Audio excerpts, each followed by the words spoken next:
परशुराम पाहे धुरून निर्णायकी दिशे सैन्य राजा नायाला पण राजपुत्र पूर्ण दिखिले रामचंद्र भगवान की जय. तर कालच्या अध्यायाच्या ठिकाणी असणारा ते जे युद्ध असणारा परशुरामाने चालू केलेलं होतं, धर्मराजाने ऋषींचा वध असणारा त्या सहस्त्र अर्जुनाने केलेला होता. आणि त्यामुळे असणारा परशुराम असणारे त्या सहस्त्र अर्जुनाला मारण्यासाठी त्याच्या नगरीमध्ये ज्या वेळेस आलेले आहेत, त्यावेळेस असणारा युद्धासाठी त्याचे जे सर्व सैन्य आहे ते असणारं त्या परशुरामांच्या समोर येऊन थांबलेलं आहे. पण असणार युद्धासाठी सर्व असणारं सैन्य त्या ठिकाणी बघितलेलं आहे, परंतु यांचा जो मालक आहे तोच असणारा या ठिकाणी दिसत नाही. अशा प्रकारचा असणारा परशुरामांनी पाहिलं की असणारा जो सहस्त्र अर्जुन आहे तो न येता त्यांना असणारा त्याच्या मुलाला माझ्यासोबत युद्धासाठी धाडलेला आहे. अशा प्रकारचा वृत्तांत त्या ठिकाणी परशुरामांनी पाहिलेला आहे. रायाचे राजसुत दोन्ही मारावे समस्त हे मातेच्या आज्ञा समर्थ दोन्ही कार्यात साधीन. आणि त्यावेळेस परशुरामांनी ठरवलेलं आहे की आपल्या मातेने किंवा आपल्या आईने आपल्याला सांगितलंय की त्या सहस्त्र अर्जुनाचे सर्व हात असणारे कापून टाक आणि त्यांना त्याचा घात असणारा तू कर. त्याचा घात तर करच कर, पण त्याचे जेवढेही मुलं आहेत त्यांना सुद्धा तू असणारा जिवंत ठेवू नकोस अशी आज्ञा आपल्या मातेने दिलेली आहे. म्हणून परशुरामांना आनंद वाटू लागलेला आहे. जाऊ द्या, आता सहस्त्र अर्जुन नाही आला पण त्याचे मुलं तर आलेत ना, तर ह्यांचा असणारा आपण निपांत करून टाकू असा विचार परशुरामांनी केलेला आहे. केला त्र्यंबकाचा चमत्कार नादे मूर्तीत झाले सुर दुमदुमले गेली कंदर राजकुमार दाखिलले. आणि ज्या वेळेस त्या सहस्त्र अर्जुनाच्या मुलाकडं त्या ठिकाणी परशुरामांनी पाहिलेलं आहे आणि त्यांच्याकडे युद्ध करण्यासाठी आपला बाण आहे, आपल्या त्या बाणाला ज्यावेळेस धनुष्याला ज्यावेळेस तो बाण लावू लागले त्याचा आवाजानं असणारा सर्व गिरिकंदर त्या ठिकाणी दुमदुमलेले आहे.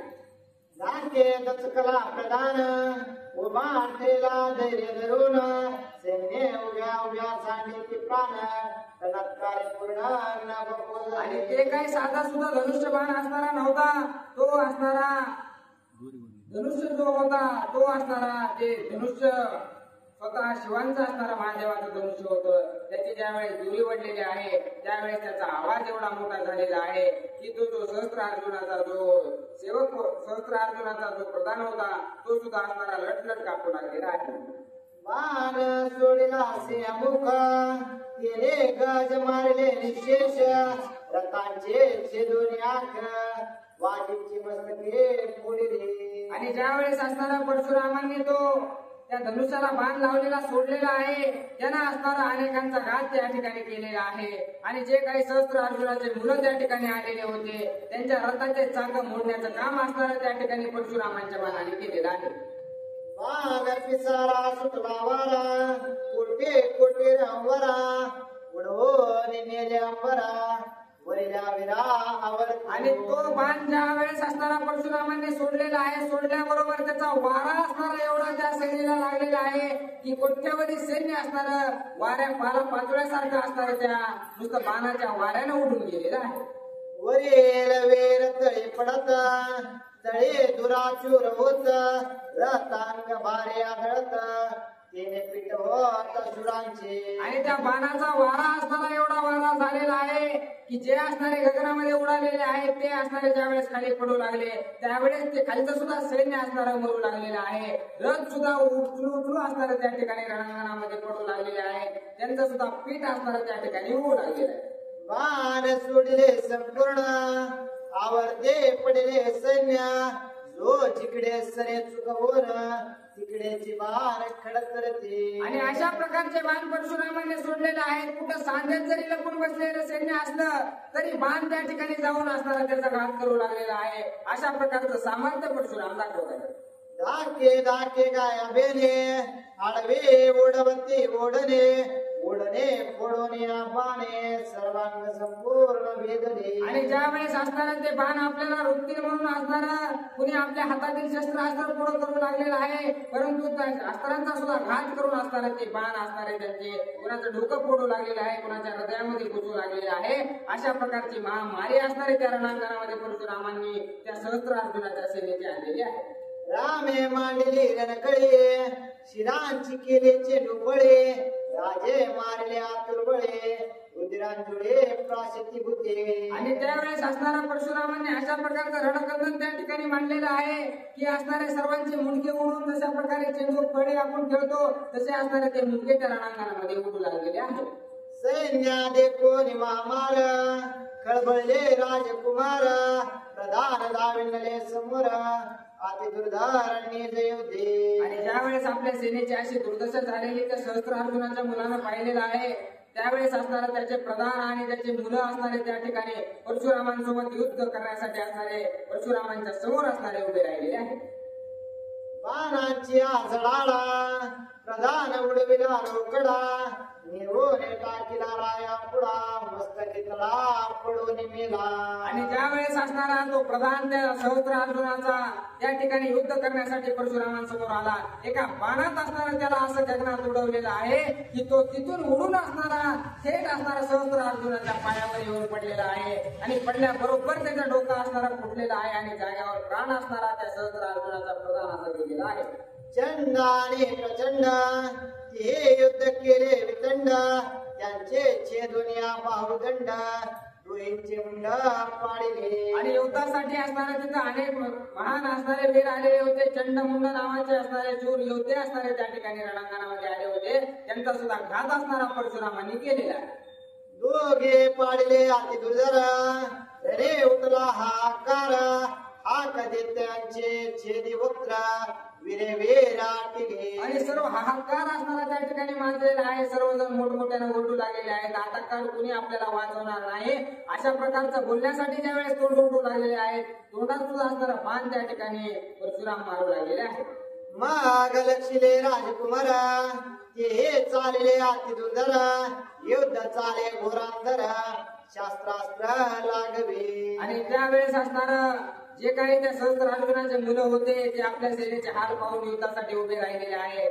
ज्यावेळेस त्या ठिकाणी असणारा ते त्या परशुरामांच्या समोर युद्धासाठी आलेले आहेत त्यावेळेस असणार परशुरामांकडे बघून असणार अतिशय तिखट अशा प्रकारचे बाण ते सोडू लागलेले आहेत. त्यावेळेस परशुरामांनी सुद्धा असणार त्यांचं थोडंही गयावया न करता ते सुद्धा असणारे त्याच पद्धतीचे बाण त्यांच्यावर सोडू लागलेले आहेत. घनघोर अशा प्रकारचं युद्ध त्या दोघांमध्ये चालू आहे.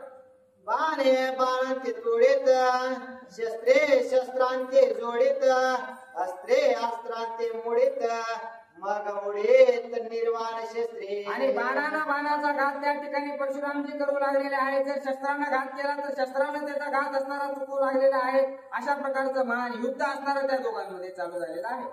रामेचे दिले त्यांचे रथ सारथे मारले शतानुशत वीर मारोनी अत्यंत अवघे विरातरणे केले. आणि परशुरामांनी अशा प्रकारचं युद्ध मांडलेलं आहे की त्यांचे सारथी जे आहेत ते घोडे चालवणारे रथ चालवणारे ते सुद्धा मारून टाकलेले आहेत.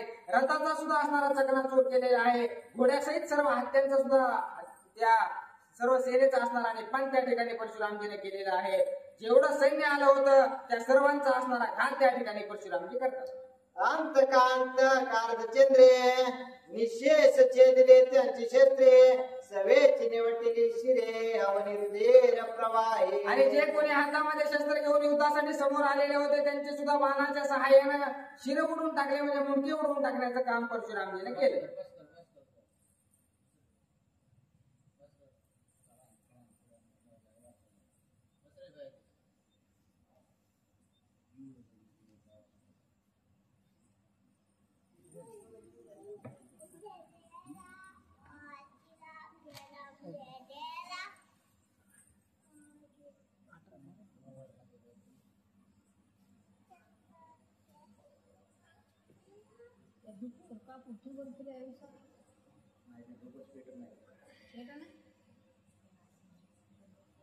प्रभु रामचंद्र भगवान की जय.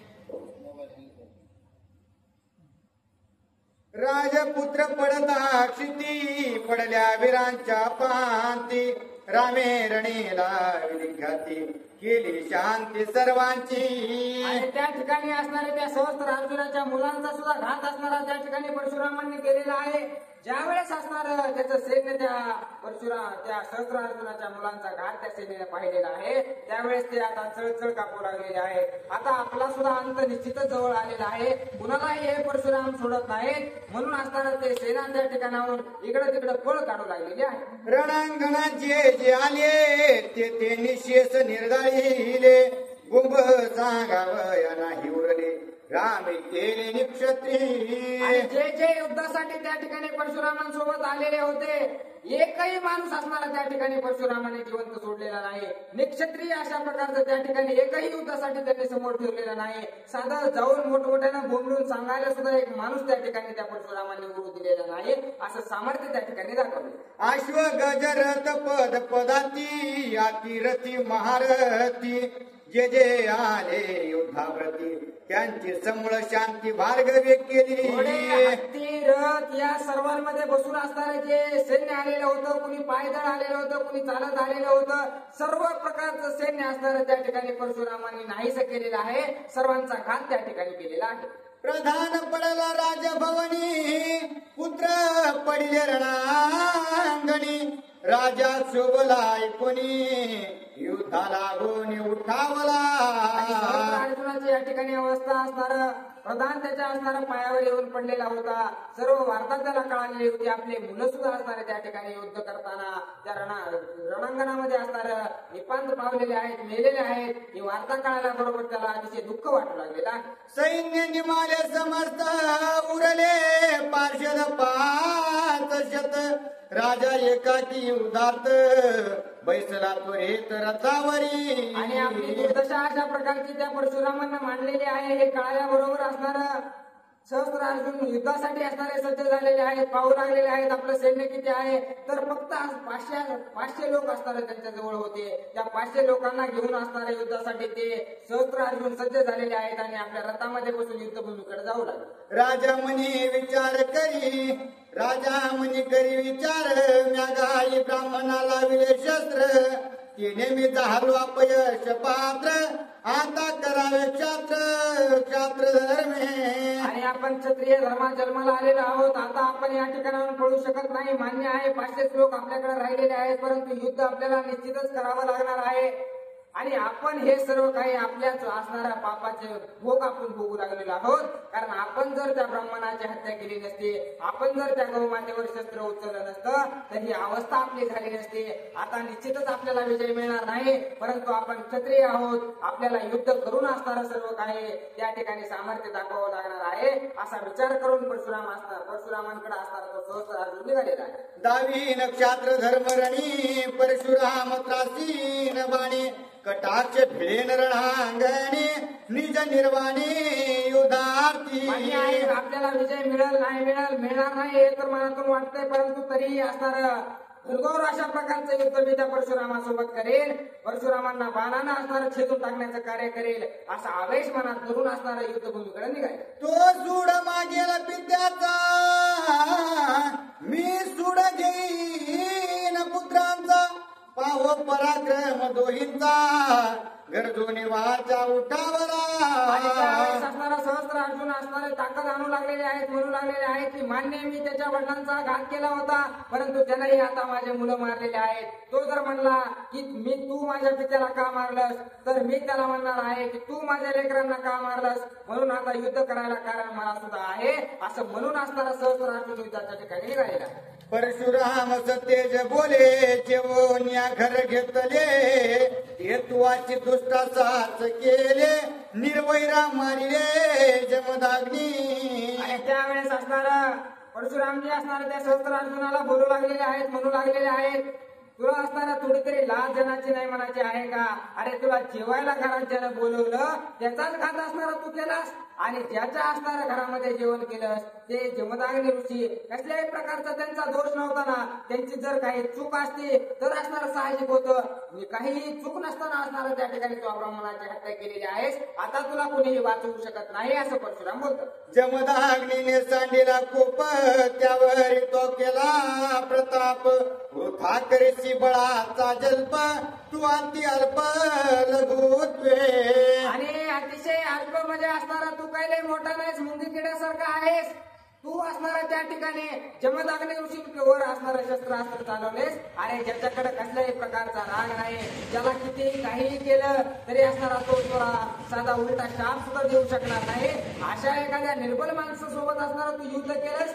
तू आता खरंच सामर्थ्यवान असेल तर माझ्यासमोर टिकून दाखव, असं परशुरामजी बोलतात. स्त्रियावरी तुझा पुरुषार्थ, माझी माता पडली मूर्छित, तू सापडला येत, तुझा निपात मी आणि करीन. तसं तुला महान शूरवीर अशा प्रकारचं म्हणायचंय. अरे स्त्रियांवर सुद्धा तू घात केलास, एवढा निर्लज्ज अशा प्रकारचा तू आहेस, तुझ्यासोबत युद्ध करायला सुद्धा मला लाज वाटते, असं परशुरामजी बोलतात. ऐसे ऐकता वचन पुंज, कोपे चालिला सहस्रभुज, त्यावरील लोटला द्विभुज, धरावया गज केसरी जैसा. आणि ज्या वेळेस असणारा अशा प्रकारचं बोलणं परशुरामांचं ऐकलेलं आहे, सहस्त्र अर्जुनाला राग आलेला आहे आणि रागाच्या भरामध्ये आपले 100ही हात बाहेर काढून असणारा परशुरामांवर तो ज्यावेळेस धावून गेला, त्यावेळेस परशुराम सुद्धा असणारे आपल्या दोन्ही हातानं त्याच्यासोबत युद्ध करायला त्याच्या अंगावर धावून गेलेले आहे. जमदाग्नीचा अतिक्रोध होता परशुरामी प्रसिद्ध, तो खवळला ते विरुद्ध, रायाचा कंडू छेदावया. आणि त्यावेळेस जमदाग्नी ऋषींचा जो क्रोध होता तो त्यांनी परशुरामांना दिलेला होता. युद्धाच्या ठिकाणी मी तुला कुठेही असणार सहमत राहील किंवा तुला मदत करेल, असं त्यावेळेस क्रोध असणारा त्यांच्या शरीरामध्ये प्रवेश करताना बोललेला होता. तोच क्रोध असणारा या ठिकाणी उन्मळून आलेला आहे, त्यानं सुद्धा सहाय्य परशुरामांना केलेलं आहे. त्या क्रोधाच्या सहाय्यानं धावून असणारे परशुरामजी त्या सहस्त्र अर्जुनावर गेलेले आहेत. कोपे धनुष्या वाही लागून काढिले अति तीक्ष्ण बाण, सरसावला सहस्रार्जुन युद्ध दारुण मांडिले. आणि राग असणारा अत्यंत अनावर अशा प्रकारचा राग परशुरामांना आलेला आहे. आपलं धनुष्य घेतलेलं आहे, त्या धनुष्याला बाण लावून असणारे, बाणामाग बाण असणारे त्या सहस्त्र अर्जुनाच्या अंगावर सोडू लागलेले आहेत. सहस्त्र अर्जुन सुद्धा असणारे अस्त्रामाग अस्त्र असणारे प्रेरून त्या परशुरामजींवर सोडू लागलेला आहे. घनघोर युद्ध असणाऱ्या दोघांमध्ये त्या ठिकाणी लागलेलं आहे. दोहींचे बाण तिखट, बळे पिच्छांचा झुंजाट, गगनी बाणांचा कनाट, हव्य वाट उठीला. आणि अशा प्रकारचं युद्ध दोघांचं चालू आहे. ज्या वेळेस ते दोघांचे शस्त्रास्त्र एकमेकांना लागू लागलेले आहेत, विजाचा कडकडाट झाल्यासारखा आवाज गगनामध्ये येऊ लागलेला आहे, असं महान अशा प्रकारचे युद्ध करू लागलेले आहे. बाणे बाणाचे निवारी, शस्त्रे शस्त्रास्त्रे संहारी, अस्त्र अस्त्राचे सोये वारी, शस्त्रास्त्री प्रवीण. आणि दोघंही असणारे सहस्त्र अर्जुन सुद्धा असणारे त्या ठिकाणी युद्धासाठी कोणत्याही कौशल्यानं कमी नव्हते, परंतु त्यांना पातक असणारं केलेलं होतं, म्हणून या ठिकाणी असणारं त्यांना यश मिळणार नव्हतं. घनघोर अशा प्रकारचे युद्ध करू लागलेले आहेत. बाणानं असणारं बाणाचं छेदन करू लागलेले आहेत, अस्त्रानं अस्त्राचं छेदन करू लागलेले आहेत. जे एकमेकांवर शस्त्र सोडतात त्याचं दोघंही असणारं निवारण करू लागलेले आहे. सहस्त्र भुजांचा धनुर्वाडा, द्विभुजे लावियेला वेढा, बाणांची झडाडा, काही कैवाळा स्मरेना. सहस्त्र अर्जुन असणारा 100 हातांनी घाव असणारा परशुरामांवर करू लागलेला होता, परंतु परशुरामाने 2च हातांनी अशा प्रकारचे बाण सोडलेले आहेत की याचे सर्व शस्त्र अस्त्र असणारे निकामी करून टाकलेले आहेत. त्याची लागवा माझी देह करामे, रथाचा छेदी लाख, सारथी मारिला निशेष, वारवा मुले कपाडिले. आणि अशा प्रकारचे युद्ध चालू होतं, त्यात थोडी संधी गाठून असणारा परशुरामजीने एक बाण सोडून एका बाणामध्ये असणारा त्या सहस्त्र अर्जुनाच्या रथाचा चाक मोडून टाकलेला आहे आणि दुसऱ्या बाणानं त्याचा जो सारथी होता, त्याचा जो रथ चालक होता, त्याचा सुद्धा मुंडकं उडून टाकलेला आहे. मागून या रथांची भरणी, तेही वीर छेदिले रामे बाणी, सहायकारी नाही कोणी, एक लारणे उरे राव. सहस्त्र अर्जुनाच्या पाठीमागे असणाऱ्या 400-500 जे सैन्य होतं त्याचा सुद्धा निपांत असणारा त्या ठिकाणी परशुरामजीने केलेला आहे. आता फक्त एकटा सहस्त्र अर्जुन त्या ठिकाणी रणांगणामध्ये परशुरामजींसोबत युद्ध करण्यासाठी राहिलेला आहे. विरथी राजा उरे आपण, क्रोधे मांडिले निर्वाण, आश्रे अनिवार योजून, त्यांचे निवारण नेणती कोणी. आणि अनिवार्य अशा प्रकारचे शस्त्रास्त्राचा प्रयोग त्या ठिकाणी दोघंही करू लागलेले आहेत. राजा सुद्धा असणारा जो सहस्त्र अर्जुन होता तो असणारा राजा होता, तो राजा सुद्धा असणारा निरस झालेला आहे, म्हणजे जमिनीवर येऊन युद्ध करू लागलेला आहे.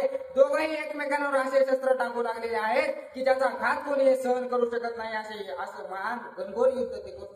दंडास्त्र आणि चंडास्त्र सवेची सोडिले प्रचंडास्त्र वेगे मोकले दंडास्त्र घोर घोरास्त्र आणि वार सहस्त्र अर्जुनानं घोर घोर अस्त्र असणारे परशुरामांवर टाकलेले आहे. चामुंडा अस्त्र आहे. वेगवेगळ्या प्रकारचे शस्त्रास्त्र उपयोग असणारे त्या ठिकाणी सहस्त्र अर्जुन करू लागलेले आहे. ते कोणी शास्त्रांचा संभार राम नेटका धनुर्धर शस्त्रे शस्त्रांचा संहार करे तो प्रकार अवधारा.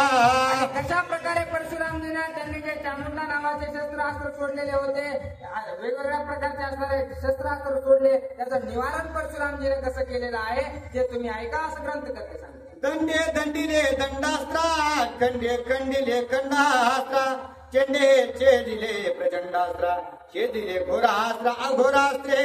आणि ते असणारं जे चामुंडा अस्त्र आलेलं आहे त्याचं सुद्धा असणारं निवारण त्या ठिकाणी परशुरामजीने केलेलं आहे.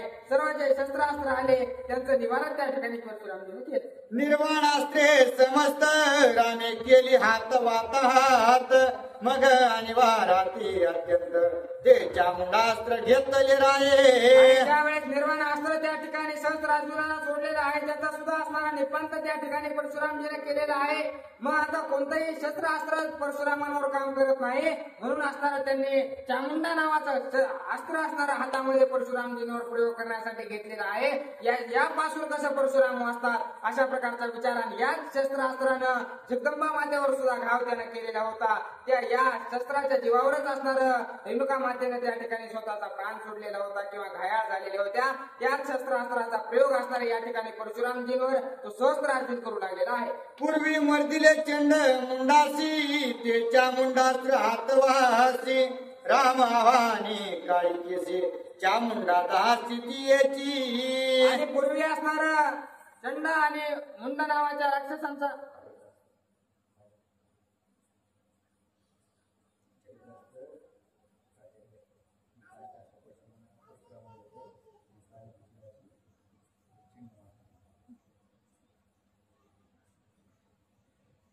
चामुंडेसी म्हणे काळिका माझे स्वरूप ते रेणुका तिच्या पतीच्या घातका तू आवश्यक निर्धारी. आणि परशुरामांनी असणारं कालिका नावाचं अस्त्र घेतलेलं आहे आणि सहस्त्र अर्जुनानं चामुंडा नावाचं शस्त्रास्त्र घेतलेलं आहे. परंतु या दोघींचं सुद्धा असणारं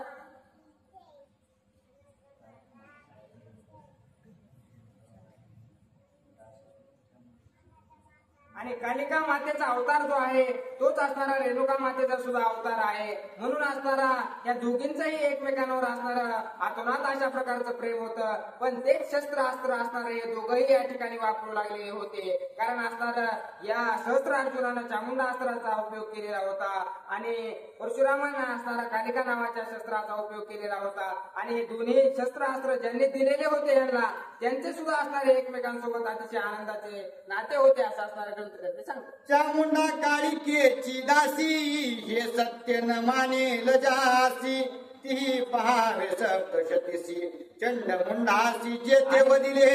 कालिका अस्त्राचा प्रयोग असणारे परशुरामजी करू लागलेले होते.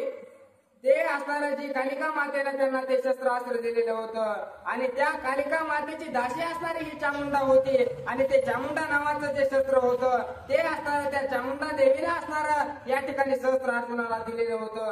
असणारं दासीनं कशा प्रकारे असणारं आपल्या रेणुका मातेवर किंवा आपल्याला आपली जी पालनहारती आहे त्याच्यावर कशा प्रकारे शस्त्राचा घात करावा अशा प्रकारचा विचार त्या ठिकाणी त्या दोन्ही शक्ती करू लागलेल्या आहेत. काळी केसी करोनिया नमन घेऊन तिचे आज्ञापन चामुंडा परतले आपण करावया निर्दळन रायाचे. आणि त्यावेळेस असणारा सहस्त्र अर्जुनानं चामुंडा नावाचं अस्त्र सोडलेलं होतं आणि या ठिकाणी परशुरामजीनं कालिका नावाचं अस्त्र सोडलेलं होतं.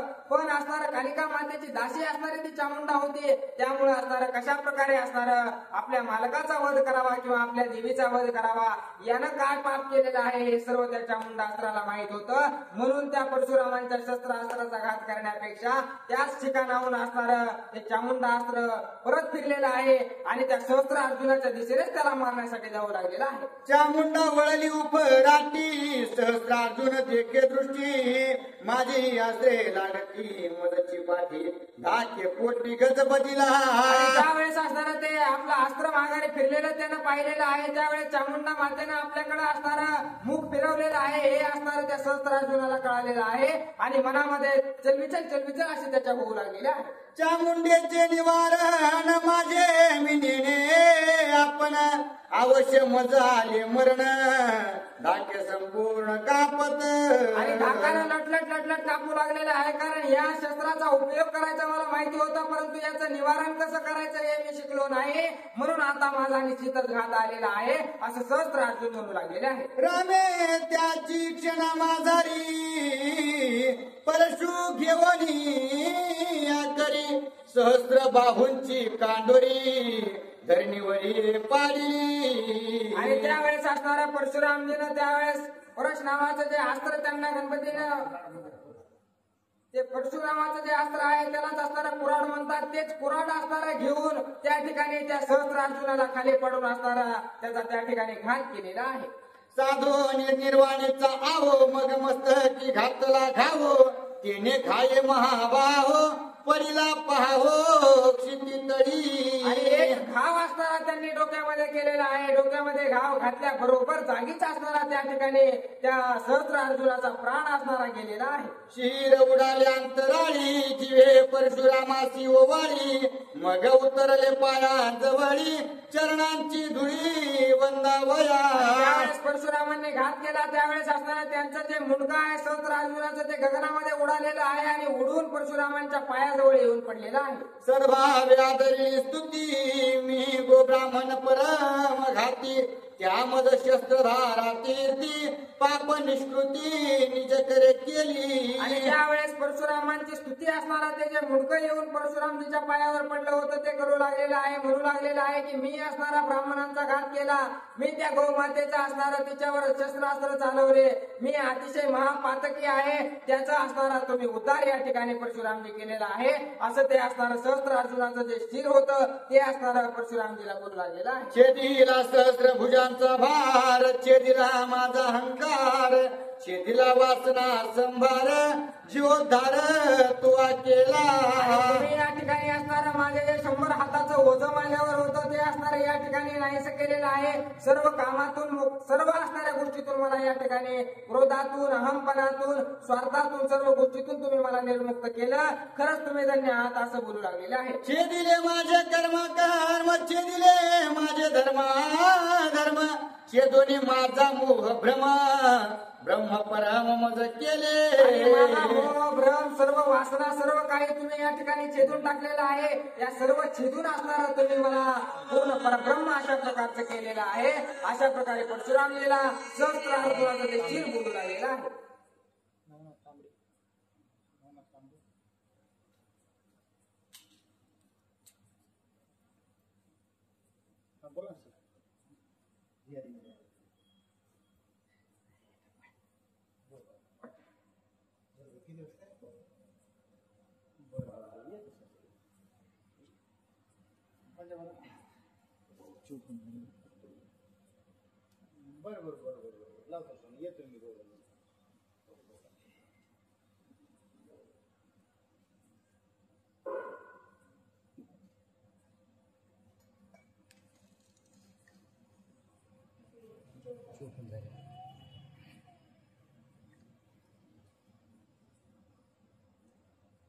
प्रभु रामचंद्र भगवान की जय.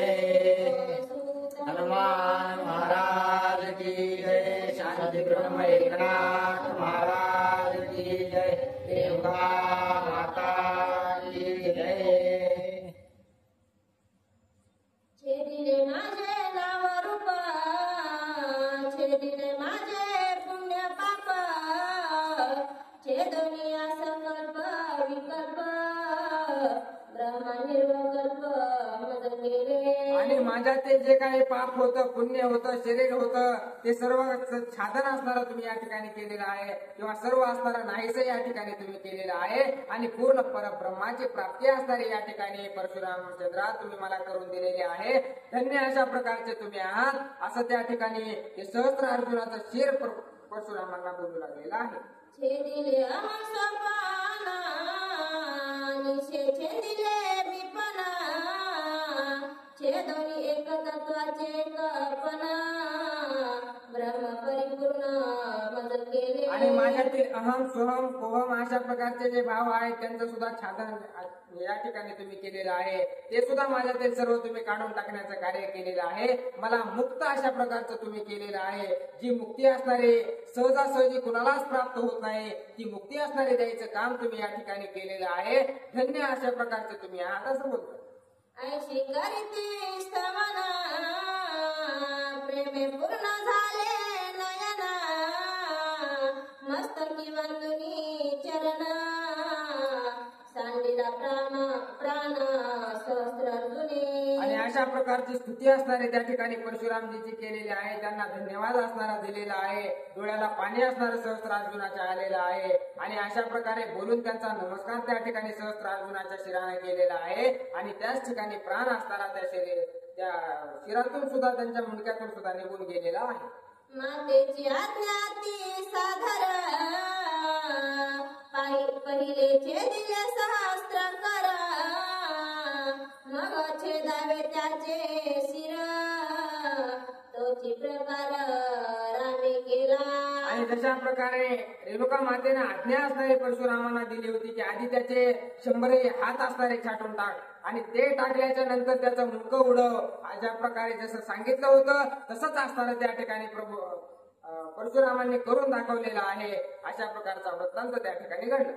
सहस्त्र अर्जुन पडिला रणक्षेत्री सेवेची 3 सप्तके धरित्री परशुरामे केली शस्त्री आज्ञेवरी मातेच्या. आणि तशा प्रकारे रेणुका मातेने आज्ञा दिलेली होती की त्याचे हात छाट त्याचं मुंडकं असणारं त्या ठिकाणी उडव किंवा त्याचे सर्व पुत्र असणारे नाहीसे कर. आणि ते झाल्याच्या नंतर 21 वेळा असणारा त्यानं चामुंडा अस्त्राचा माझ्यावर प्रयोग केला होता. तू 21 वेळा असणार पूर्ण ही जी पृथ्वी आहे ती निक्षत्रिय असणारी करायची आहे. तेच असणारं कार्य त्या ठिकाणी परशुरामजी करू लागलेले आहे. एका जनार्दना शरणा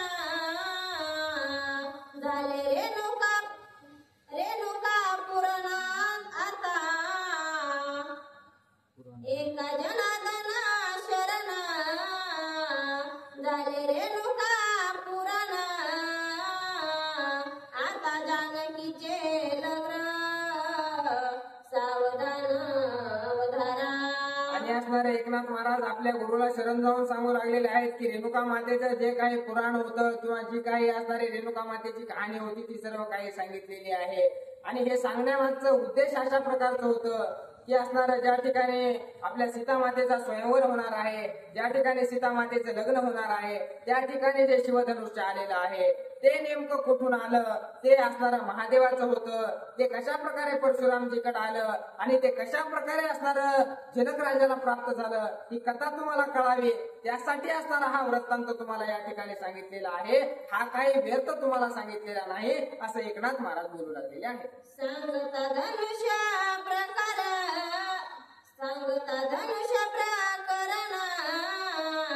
प्रसंगी आले रेणुकाख्यान कथेशी झाले विलक्षण श्रोती संपूर्ण क्षमा कीजे. आणि तुम्ही असं समजू नका की कुठली तरी कथा टाकून असणारा ग्रंथ वाढवण्याचा मी प्रयत्न करत आहे. ही कथा असणारी या रामायणाला लागूनच आली म्हणूनच असणारे या ठिकाणी मांडलेली आहे. कारण मूळ सर्व काही तुम्हाला कळावं यासाठी ही कथा तुम्हाला सांगितलेली आहे. याला व्यर्थ तुम्ही समजू नका असं एकनाथ महाराज बोलू लागलेले आहे. रामेणी शास्त्री पृथ्वी करिता मी तुळेशी आला अवचिता ऋषी वृंदासी होय कुसता येथे राज करता कोण होय. आणि ज्या वेळेस असणारा परशुरामजीने 21 वेळा पृथ्वी असणारे निक्षत्रिय केलेले आहे, 21 वेळा पृथ्वी निक्षत्रिय करून असणारा ज्या वेळेस आरामासाठी असणारे त्या ठिकाणी परशुरामजी आलेले आहेत. त्यावेळेस असणारे ते मिथिला नगरीमध्ये आलेले आहेत आणि मिथिला नगरीमध्ये आल्याच्या नंतर त्यांनी असणाऱ्या तिथल्या लोकांना विचारलेलं आहे की या नगराचा राजा असणारा कोण आहे, या नगर असणारा कोणाच्या मालकीचा आहे. अशा प्रकारचा प्रश्न परशुरामजी असणाऱ्या त्या मिथिला नगरीतील लोकांना विचारू लागलेले आहे. ऋषी सांगती परशुरामा हा चक्रवर्ती धर्मात्मा देही असोनी विदेही धर्मा अगाध महिमा कयाचा. आणि त्यावेळेस त्या ज्या ऋषींना असणारा परशुरामजीने प्रश्न विचारला होता ते सांगू लागलेले आहेत की नगरी असणारी साध्या सुद्धा माणसाची नाही, देहात असून असणारे विधेयी अशा प्रकारचे ते आहेत, चक्रवर्ती राजे अशा प्रकारचे ते आहेत, सर्व गुणसंपन्न सर्व गोष्टींना संपन्न अशा प्रकारचे राजे असणारे ते आहेत, असं ते ऋषी असणारे परशुरामजीला सांगू लागलेले आहेत. ऐसे ब्रह्मणा बोलिले उत्तर तव जनक समोर आला सत्वर आले कोणी परमादर राम सहित कृषीश्वर गृहानेले. आणि त्यावेळेस असणार ज्या ठिकाणी असणार परशुरामजीचं आणि त्या ऋषींचा संवाद चालू होता ते असणार त्या मिथिला नगरीमध्ये चर्चा करत होते. त्यावेळेस त्या ठिकाणाहून असणाऱ्या जनक राजा जाऊ लागलेले होते. जनक राजांना असणार ज्या वेळेस त्या परशुरामजीकडे पाहिलं त्यावेळेस अतिशय आदरानं असणारं त्यांचं दर्शन घेतलेलं आहे आणि दर्शन घेऊन त्या ऋषींना सुद्धा असणार दर्शन त्यांनी घेतलेलं आहे आणि त्यांना सुद्धा ऋषींना परशुराम महाराजांना सर्वांना असणार आपल्या महलाकडे घेऊन असणार त्या ठिकाणी जनक राजा गेलेले आहे. जनक राजा ब्रह्माधिकारी परशुराम त्यांचे नामारी एकात्मता प्रती करी त्यांचे घरी राहिले. आणि जनक राजा हे असणारे ब्राह्मण होते म्हणून असणारा त्या ठिकाणी परशुरामजीने त्यांचा वध केलेला होता. कारण सर्व पृथ्वी असणारे जे क्षत्रिय आहेत त्या सर्वांचा घात त्या ठिकाणी त्यांनी केलेला होता.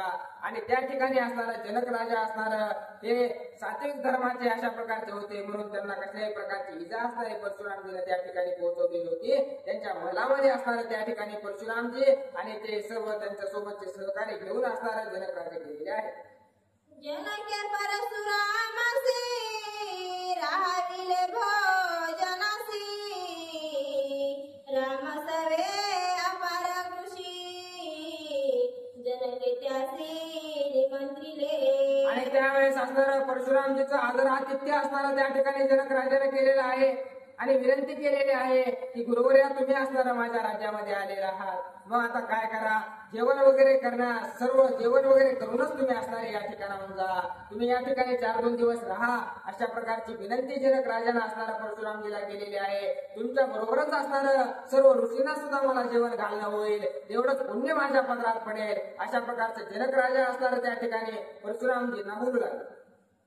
रामे ठेवून धनुष्य बाणा सोय केले संध्या अस्त्रना भीतरी करवया भोजना कृषी पंक्ती पूर्ण बैसली. आणि त्यावेळेस असणार अशा प्रकारे विनंती परशुरामजीनं त्या जनक राजाला केलेली आहे. त्यावेळेस परशुराम महाराजांनी असणारा होकार दिलेला आहे. आपलं धनुष्य त्या ठिकाणी असणाऱ्या एका जागेवर ठेवलेलं आहे, जाऊन आंघोळ वगैरे केलेली आहे आणि सर्व फ्रेश झाल्याच्या नंतर असणार ज्या ठिकाणी ऋषी जेवायला बसलेले होते त्या ठिकाणावर परशुराम महाराज जाऊन असणार जेवणासाठी बसलेले आहे. अवघ्या रसा एकाची गोडी जनके अत्यंत आवडी केले परवडी भूवर्या.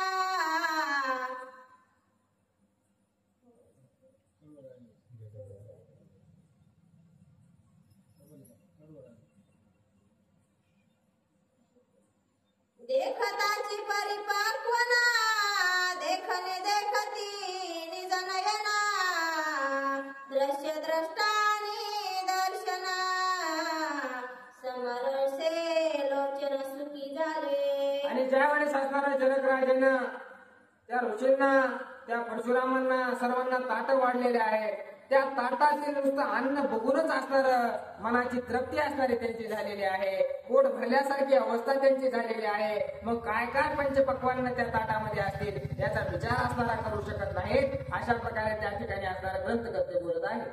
स्वानंदी भोजन देता मिठी, शब्दिनी शब्दता श्रवणी उठी, तेने श्रवणाची ये पोटी, सुख संतुष्टी आनंदे स्वानंदे.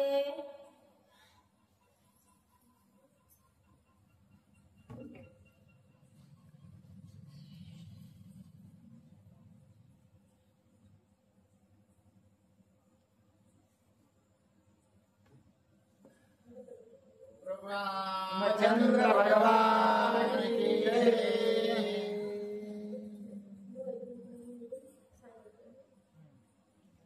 स्वानंदी भोजन देता मिठी, शब्दिनी शब्दता श्रवणी उठी, तेने श्रवणाची ये पोटी, सुख संतुष्टी स्वानंदे. प्रभु रामचंद्र भगवान की जय. असं असणारं राजा जनकाने परशुरामांना, जे परशुराम सर्व पृथ्वी जे आहे ते निक्षत्रिय करीत असणारा आलेले होते आणि त्याच वेळेस राजांच्या घरी असणारा आता जेवणासाठी आलेले आहेत आणि जेवणासाठी आल्यानंतर राजा जनकाने असणारं जे काही ताट वाढलेलं आहे ते ताट अत्यंत म्हणजे दिसायलाही सुंदर आहे आणि असायला देखील सुंदर आहे, परंतु ते ताट असणारं स्वानंदाने परिपूर्ण अशा प्रकारे आहे. ज्याच्याकडे पाहिल्यानंतर स्पर्श केल्यानंतर त्याचा असणारा ज्या सगळ्या गोष्टीने आपण त्याला ग्रहण केल्यानंतर परिपूर्णता आणि परमात्म्याला प्राप्त व्हावं अशा प्रकारचं असणारं ते जे ताट आहे ते भरभरून अशा प्रकारचं दिसून राहिलेलं आहे. त्याच्या असणाऱ्या ताटाची जी काही महती आहे ती ऐकून सुद्धा असणाऱ्याने सतृप्त होऊ अशा प्रकारचं असणारं स्वानंदाने भरलेलं आणि भरभरून ताट त्या ठिकाणी जनक राजाने परशुरामांना दिलेला.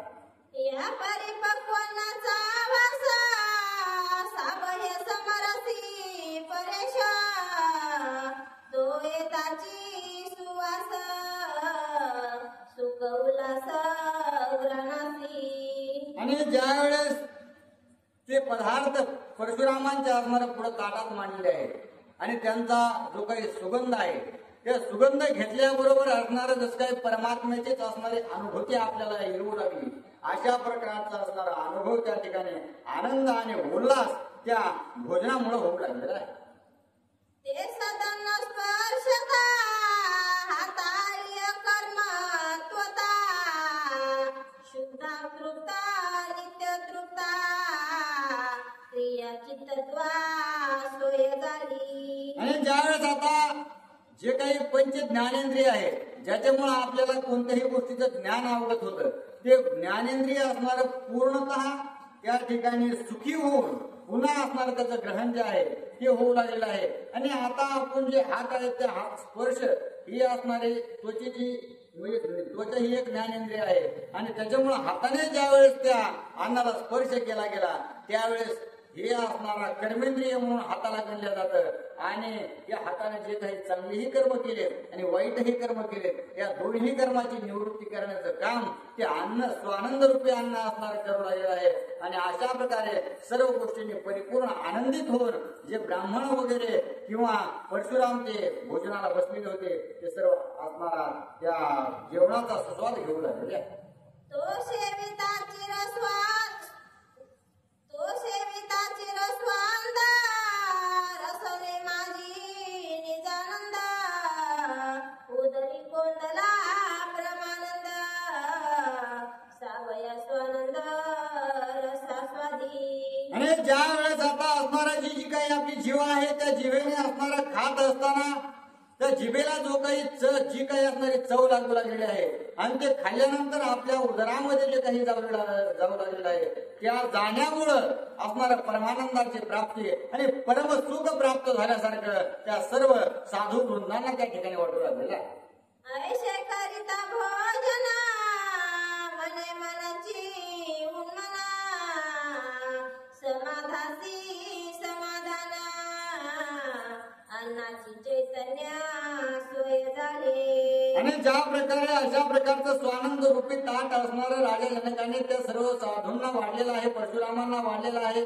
आणि तेच खाल्ल्यानंतर आता पंच ज्ञानेंद्रियांनी जर असणार सत्वरूपी ज्ञान जर ग्रहण केलं आणि त्याच्यात जर रजतमाची कोणतीही असणार त्या ठिकाणी सांगड किंवा त्याला स्पर्श जर नसेल तर या ज्ञानेंद्रियाने सत्वगुण जो आखलेला आहे त्याच्यामुळं काय होतं तर मनाची उन्मन अशा प्रकारची परमात्म स्वरूप अवस्था होते आणि अहंकाराची वृत्ती असणाऱ्या भक्तीत विलीत होते आणि बुद्धीची जी ओढ आहे ते प्रज्ञा स्वरूप असणाऱ्या भगवंताला चिंतन करते.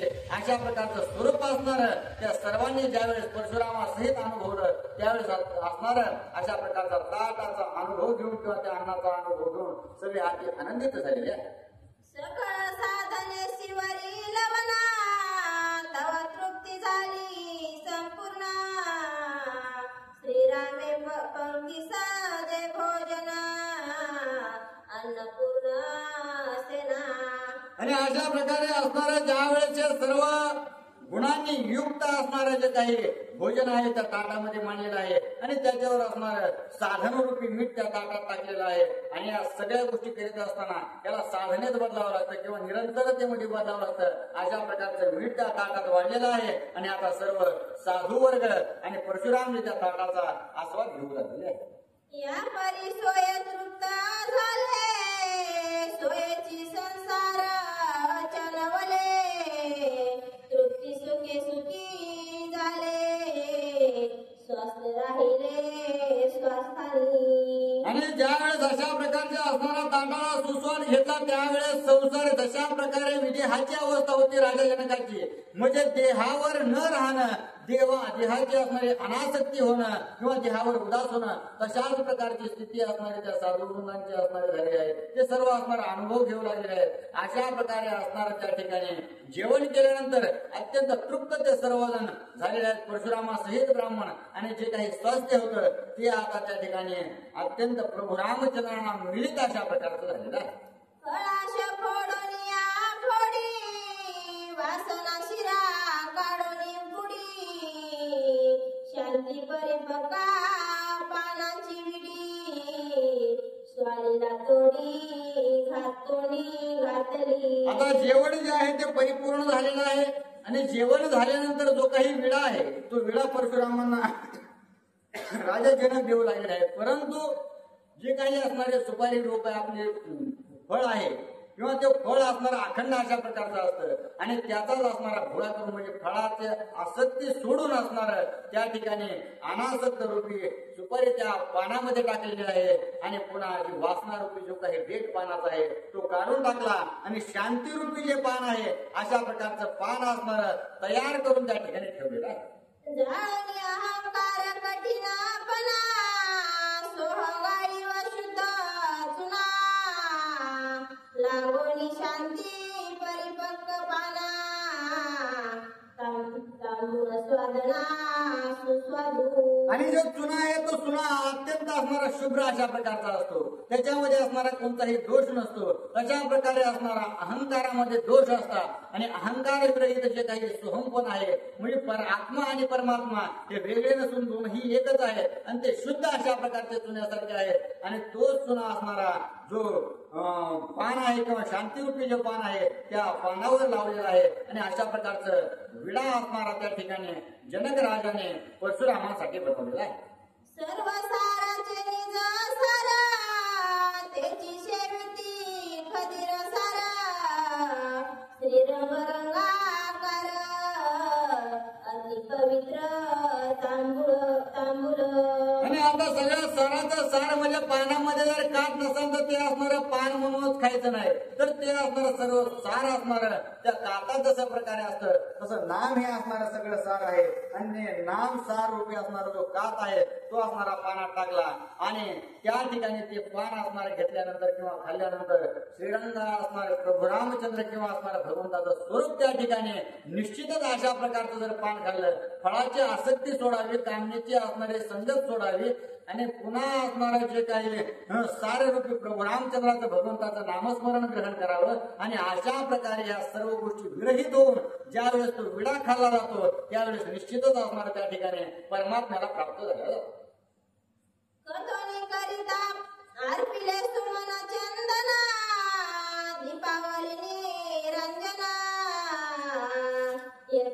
करिता पूजना सुख संपन्ना भागवन. आणि असा ज्यावेळेस असणारा बाणाचा विळा जो आहे तो परशुरामांना दिला, ब्राह्मण वृद्धांना दिलेला आहे. सगळ्यांचे असणारे आता जेवण करून तुष्टपुष्ट सर्वजण झालेले आहेत.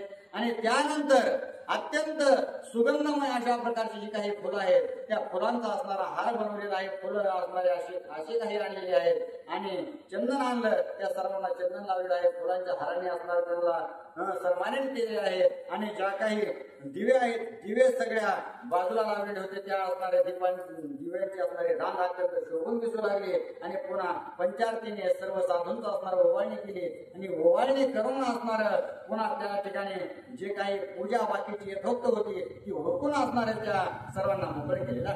परशुरामाचा निज मेढा सीतेने सोय करणी घोडा सीताचा करणी ओढा बाणाचा गाडा जाणून केला. आणि ज्यावेळेस अशा प्रकारे इकडं राजा जनक असणारे परशुरामांची पूजा करू लागलेले होते. आणि त्याच वेळेस जो काही हातपाय धुताना परशुरामाने बाण जो आपला धनुष्य आहे तो बाहेर ठेवलेला होता. आणि तो ज्या वेळेस सीतामाई खेळत खेळत बागडत असणारा त्या बाणापाशी आल्या आणि बाण बघितला तर त्यांना काहीतरी खेळणं आहे असं वाटलं. म्हणून सीतामाईने तो जो बाण आहे तो बाण हातात धरला आणि त्याचे ज्या बाण आहे त्या बाणाची दोरी वगैरे ओढली आणि पुन्हा आपलं काहीतरी खेळावा म्हणून त्याच्यासोबत असणारा खेळू लागलेला आहे. त्या धनुष्यावरी बैसणी घोडा नाचावी राजंगणी छेंद्या क्रीडे राजभवनी राजबिंदुनी धावडी. आणि ज्या सीतामाई आहेत त्या सीतामाईने तो बाण घेतलेला आहे. आणि बाण घोडा समजून असणारा त्या बाणावर इकडे तिकडे हिंडू लागलेले आहे. सर्व राजदरबारात जे काही त्या ठिकाणी त्या राज्यामध्ये जो काही असणारा पटांगण वगैरे होतं पुढं त्या पटांगणात असणारे खेळू लागलेले आहेत. आणि अशा आनंदाने त्या ठिकाणी त्या बाणाचा असणारा मुक्तानंद घेऊ लागलेले आहे. ठेविले ठाई धनुष्य बाण रामन देखे आपणा मग रायावरी कोपाय मान काय वचन बोलला. आणि ज्यावेळेस सीतामाईने तो बाण नेला आणि इकडे परशुरामाचं जेवण झालं, पूजा झाली, सर्व काही झाल्यानंतर परशुराम आपलं सर्व उरकून बाहेर आले. आणि बाहेर येऊन आपला जो काही धनुष्यबाण आहे तो ज्या ठिकाणी ठेवला त्या ठिकाणी असणाऱ्या परशुरामांना काय तो दिसला नाही. आणि नाही दिसला म्हणून असणारा परशुरामाला अत्यंत क्रोध आलेला आहे. आणि क्रोध येऊन राजा जनकाला परशुराम काय बोलू लागले. माझ्या धनुष्याची चोरी करी ऐसा बळीया कोणा क्षत्री तू आला पविला आहे घरी तो झड करी मग दावी. परशुराम राजा जनकाला बोलू लागले आहेत की हे राजन, तुम्ही असणाऱ्या या ठिकाणी मला गोड गोड बोलून आणलेलं आहे, खाऊ पिऊ घातलं, परंतु निश्चितच असणारा माझा बाण या ठिकाणी नाही. याचा अर्थ कुणीतरी माझ्यापेक्षा वरिष्ठ बलिष्ठ अशा प्रकारचा तुम्ही माझ्या वैरी आणला आहे आणि तुम्ही तुमच्या घरात ठेवलेला आहे असं मला वाटू लागतं. पंचशत महावीर धनुष्य चले तिळभर त्याची जेणे केली चोरी तो झड करी मग दावी. आणि राजा जनकाला परशुरामजी म्हणू लागले आहेत की तू असणारा जो काही बाण नेण्यासाठी काही जो बलिष्ठ किंवा वरिष्ठ अशा प्रकारचा योद्धा आणलेला आहे तो मला निश्चित दाखव. कारण तो बाण असणारा असामान्य अशा प्रकारचा आहे. त्याला जर नुसतं तिळभर जरी हलवायचं म्हणलं तर 500-700 माणसं लागतात आणि त्यांच्याशिवाय तो एक किंचित सुद्धा हलत नाही. आणि अशा प्रकारच्या बाणाला उचलण्याचं सामर्थ्य कुणाचं आहे आणि असा बळीवंत तू आणलास तरी कुठून अशा प्रकारे कळू लागलेले आहे. ऐकून शूर राम वचन राजा जनक कंपाय मान आजी मजाले पूर्ण विग्रह राम क्षेत्र कोपला. आणि आता राजा जनकाला मात्र भीती वाटू लागली आहे की परशुराम जे आहे सर्व पृथ्वीवर क्रंदन करीत निघालेले आहेत, सगळ्यांना मारे सुटलेले आहेत. परंतु आता असणारं माझ्यावर हे असं कशा प्रकारे भयंकर संकट आलेलं आहे. आता परशुरामजीला जर त्यांचा बाण नाही भेटला तर ते निश्चितच असणारा आपला वध केल्याशिवाय राहणार नाहीत किंवा असणारा आपला घात केल्याशिवाय राहणार नाहीत. अशा प्रकारची भीती या राजा जनकाला परशुरामांची वाटू लागलेली आहे. राजा त्या धनुष्याचा लागा सोयगी वसू लागला चांग राजगणी देखोनी रे ग तोची माग घेत आला. आणि ज्यावेळेस भीतीपोटी राजाने सर्वांना आदेश दिलेला आहे की तो बाण असणारा सगळेजण शोधून काढा आणि त्यांच्या बरोबरच राजा जनक सुद्धा असणारा तो धनुष्यबाण पाहण्यासाठी किंवा सापडवण्यासाठी सगळं असणारा त्या ठिकाणी आपल्या महालात वगैरे सगळीकडे अंगणामध्ये सगळीकडे बघू लागले. त्याच वेळेस त्या कुठंतरी असणारी एक रेषा अशा प्रकारे पडलेली राजा जनकांना दिसली आणि त्या रेषेच्या माग माग राजा जनक जाऊ लागलेले आहे. तव धनुष्याचा करोनी घोडा सीता खेळता देखे पुढा राजविधी घेतला दवडा बाल क्रीडा क्रीडत. आणि ज्यावेळेस त्या रेषेचा पाठ करीत करीत असणारा राजा जनक तिकडे गेल्यानंतर पाहतात तर काय ही जी सीतामाई आहे ते सीतामाईने असणार त्या धनुष्यबाणाला असणार घोडा घोडा म्हणून अख्ख्या पटांगणात असणार त्या अंगणामध्ये फिरू लागलेले आहे आणि आनंदाने त्यावर बागडू लागलेले आहे. राजा म्हणे गे कुवारी हा अन्याय केला भारी ते धनुष्य सांडी स्थिवरी ते रायगरी उचलेना. आणि ज्यावेळेस ती सीतामाई असणारी तो बाण घोडा घोडा म्हणून खेळू लागले त्याच वेळेस राजा जनक त्या सीतामाई पशी गेलेले आहेत आणि म्हणू लागले की हे बाळा तो असणार हे कशाला आणलं तिकडे ते असणार परशुरामांचा अशा प्रकारे आहे आणि तो आता पटकन हे सोडून दे बरं मी आता त्यांना परत देतो. आणि असं म्हणल्याबरोबर सीतामाईने तो काही धनुष्यबाण आहे तो खाली ठेवला परंतु ज्यावेळेस राजा जनक त्या धनुष्याला उचलायला गेले त्यावेळेस त्यांना असणार किंचित सुद्धा हल्ला नाही. अशा प्रकारची असणारी स्थिती त्या ठिकाणी राजा जनकाची झाली. नगराजाती प्रीती करे सीते ते पोटासी धरी मने बैसया घोड्यावरी ते हरिके वरी बैसली. आणि त्याच वेळेस राजा जनकाला कळालं की हे बाण आपल्या त्याने काही उचलत नाही. मग पुन्हा असणाऱ्या सीतामाईला बोलवलं थोडी लाडीपुडी लागली पोटाला धरलं आणि पुन्हा म्हणू लागले बाळा तू खेळ फक्त आता तू माझ्यासोबत चल एवढं बाण घेऊन असं म्हणून असणाऱ्या सीतामाईला पुन्हा त्या बाणावर बसवलं आणि घोडा घोडा खेळत असणारं सीतामाईने गायले काय करवी धनुष्याचा घोडा नाचवीत तडा तडा आली परशुराम पुढा देखोनी गाडा तो विस्मित. आणि ज्या वेळेस असणार राजा जनकासोबत सीतामाई जाऊ लागले आणि टकडक करीत असणाऱ्या सीतामाईच्या धनुष्य बाणाला धरून असणार एकदम मुक्त छंदाने त्या बाणासोबत खेळत असणारे ज्यावेळेस परशुरामासमोर गेले त्यावेळेस परशुराम असणार हे जे दृश्य आपल्या समोर आहे ते पाहून अत्यंत चकित झालेले आहेत. कारण की हा जो बाण आहे तो अत्यंत वजनाचा किंवा अत्यंत महाकाय अशा प्रकारचा आहे म्हणून परशुरामाला सुद्धा आश्चर्य वाटू लागलेला.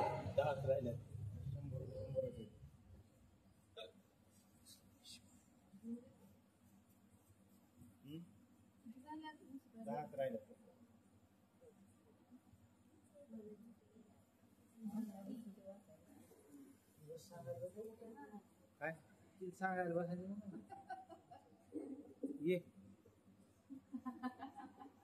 ये तिथं बसूनच कळतो.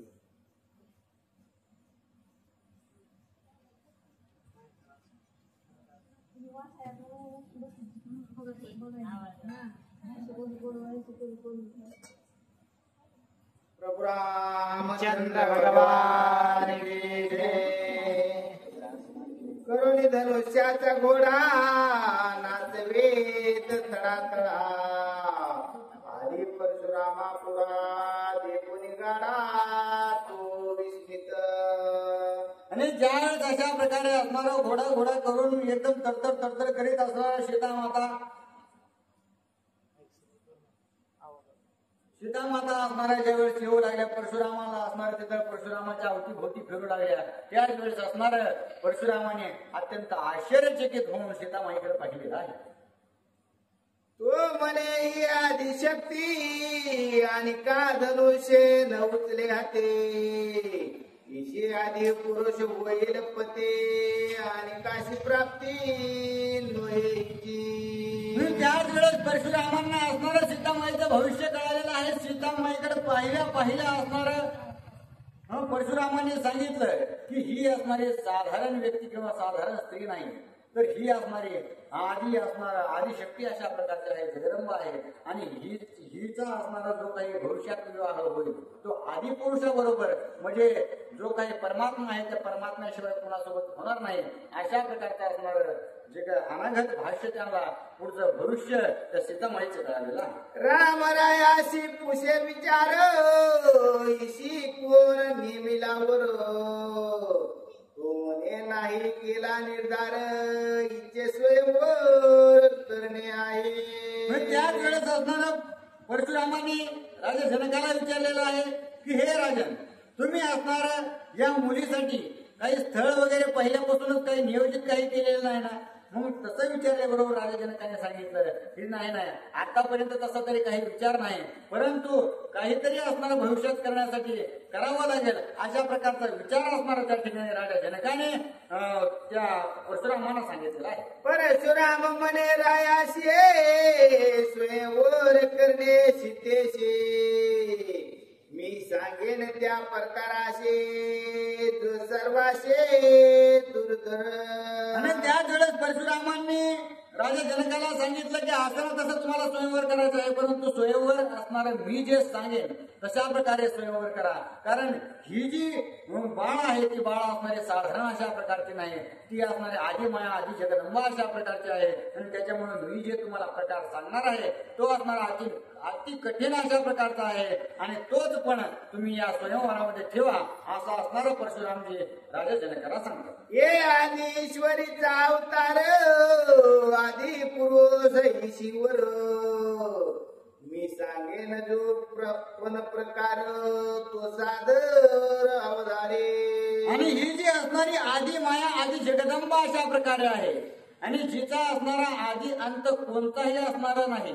आणि तशाच प्रकारे जे आदिपुरुष म्हणजे प्रथमतः म्हणजे जे अगोदरही आहेत आताही आहेत आणि भविष्यातही राहणार आहेत अशा प्रकारे त्रिकाल बाधित असणार हे जे सीतामाई जशा प्रकारे आहे तशाच प्रकारे असणार त्यांना देखील वर मिळणार आहे. परंतु तुम्हाला मी जो सांगेल तो पण ठेवावा लागेल. स्वयंवरी हाती पण जो या धनुष्याशी वाईल गुण त्याशीच द्यावी हे आपण आज्ञा संपूर्ण भार्गवाचे.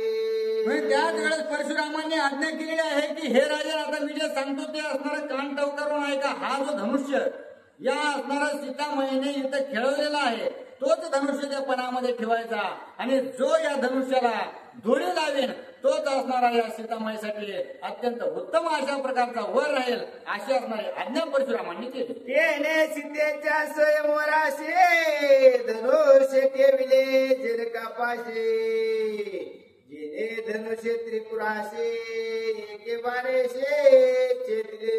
आणि अशा प्रकारचं जे काही धनुष्य आहे तेच धनुष्य असणार राजा जनकाने सीतामाईच्या स्वयंवरासाठी ठेवलेलं आहे. आणि अशा प्रकारची जी कथा आहे त्या धनुष्याची परशुरामापासून आलेली आहे. आणि जो काही तो धनुष्यबाण आहे तो अत्यंत महान अशा प्रकारचा आहे. ज्या वेळेस महादेवाकडे होता त्यावेळेस असणारा जो त्रिपुरारी असणारा राक्षस होता त्याला मारण्यासाठी महादेवाने त्याचा उपयोग केला होता. आणि पुन्हा त्या परशुरामांना प्रसन्न होऊन त्यांना दिला आणि परशुरामांनी सीतामाईचं जे काही असणार त्या ठिकाणी आगम्य स्थिती पाहून सीतामाईच्या पणासाठी या ठिकाणी दिलेला आहे.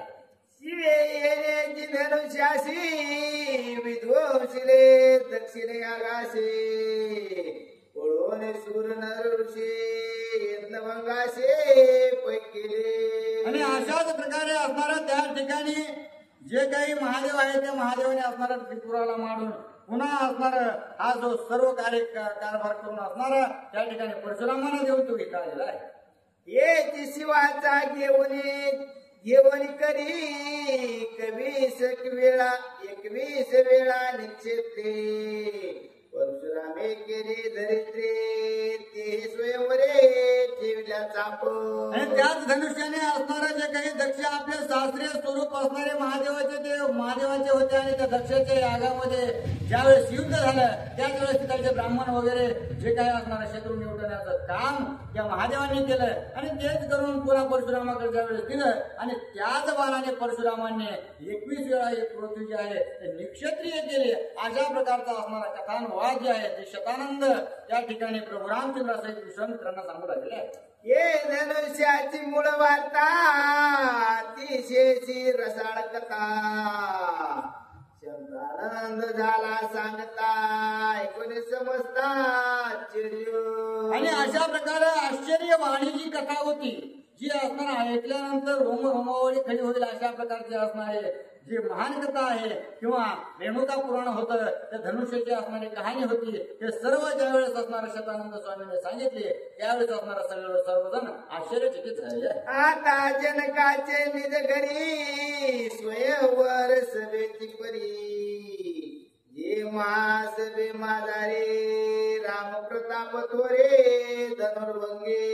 आणि अशाच प्रकारे असणारा आता राजा जनकाने जो काही पण ठेवलेला आहे त्या राजनगरीमध्येच असणाऱ्या मिथिलेमध्ये त्या राजदरबारात जो पण ठेवलेला आहे तो प्रभू रामचंद्र असणार निश्चितच पूर्ण करतील आणि त्या धनुष्याला दोरे लावता लावता काहीतरी कार्य होईल अशा प्रकारे असणारा नाथ बाबा सांगू लागले. या स्वयंवराचे निरूपण रसाळ कथेचे गोडपण एका जनार्दना शरण श्रुती सज्ञान अवधान देत.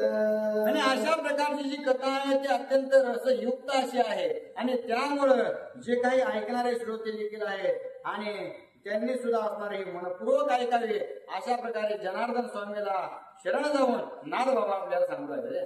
स्वस्ति श्री भावार्थ रामायणे बालखंडे एकाकार चाप निरूपण नाम सप्तम अध्याय.